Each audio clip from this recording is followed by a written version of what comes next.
नमस्कार. चला, आजच्या काही महत्त्वाच्या घडामोडींवर नजर टाकूया. आपण बघणार आहोत की जगात आणि आपल्या देशात ज्या काही गोष्टी घडतायत त्या एकमेकांशी कशा जोडलेल्या आहेत अगदी अनपेक्षितपणे. आता बघा, जागतिक आरोग्य धोरण, एक नवा आदिवासी ब्रँड आणि तिरंदाजीतलं पहिलं जागतिक सुवर्ण, ह्यात काय संबंध असेल असं वाटतं का? पण आहे.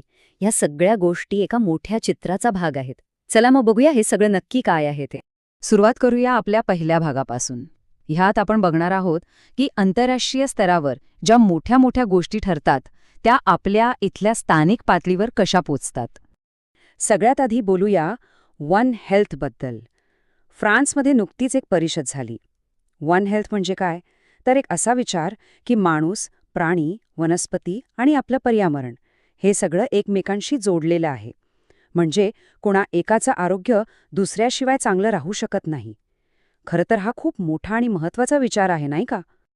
आणि हो, हा फक्त कागदावरचा विचार नाहीये. जागतिक आरोग्य संघटना म्हणजे WHO आणि FAO सारख्या जगातल्या 4 मोठ्या संस्था एकत्र येऊन यावर काम करतायत. यावरूनच याचं महत्त्व लक्षात येतं.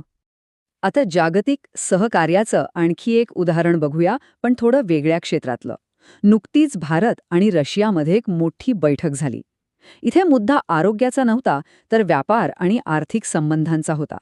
रशियाचे उपपंतप्रधान आणि आपले परराष्ट्रमंत्री जयशंकर यात सहभागी झाले होते. बरं, जागतिक स्तरावर या सगळ्या चर्चा होतात, धोरणं ठरतात, पण त्याचं आपल्या इथे स्थानिक पातळीवर काय होतं याचं एक उत्तम उदाहरण आपल्या भारतातच आहे. आपण वन हेल्थबद्दल बोललो ना, त्याचंच एक प्रतिबिंब महाराष्ट्राच्या माझे गाव निरोगी गाव या मोहिमेत दिसतं. जागतिक आरोग्य दिनी ही मोहीम सुरू झाली. म्हणजे जागतिक विचाराला अगदी गाव पातळीवर आणण्याचं हे एक उत्तम उदाहरण आहे. चला, आता आपल्या देशात काय घडतंय तिकडे वळूया.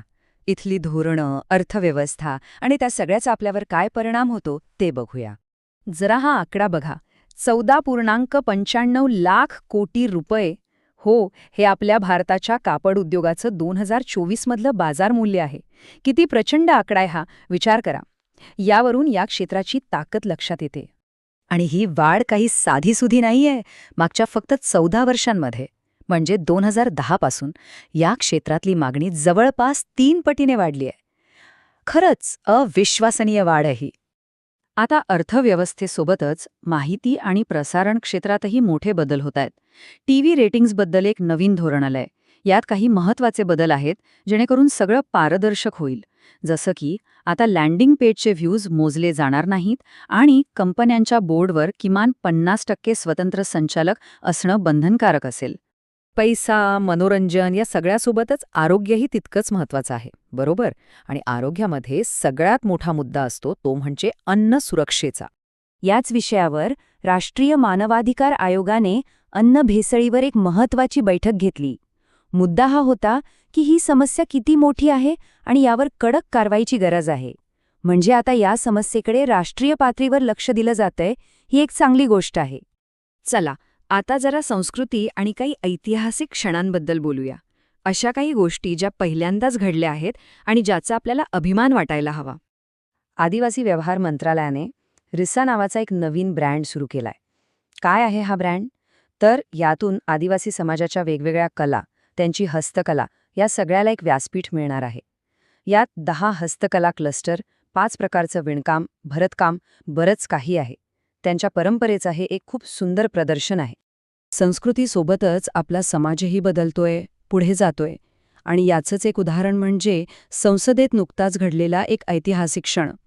मेनका गुरुस्वामी यांनी खासदार म्हणून शपथ घेतली आणि त्या भारताच्या पहिल्या जाहीरपणे समलिंगी म्हणजे क्विअर खासदार बनल्या आहेत. ही फक्त एक राजकीय घटना नाहीये, तर आपल्या समाजात आणि राजकारणात प्रत्येकाला स्थान आहे याचं हे एक मोठं प्रतीक आहे. एक खूप महत्त्वाचा टप्पा आहे हा. आणि आता काही प्रेरणादायी गोष्टी. वळूया खेळाच्या मैदानाकडे, जिथे आपल्या खेळाडूंनी खरंच कमाल केली आहे. सुरुवात करूया नेमबाजीने. ISSF वर्ल्ड कपमध्ये भारताला मिळालंय सुवर्णपदक. हो, gold medal.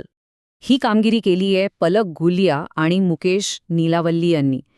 10 metre air pistol mixed टीममध्ये त्यांनी हे सुवर्ण जिंकलं.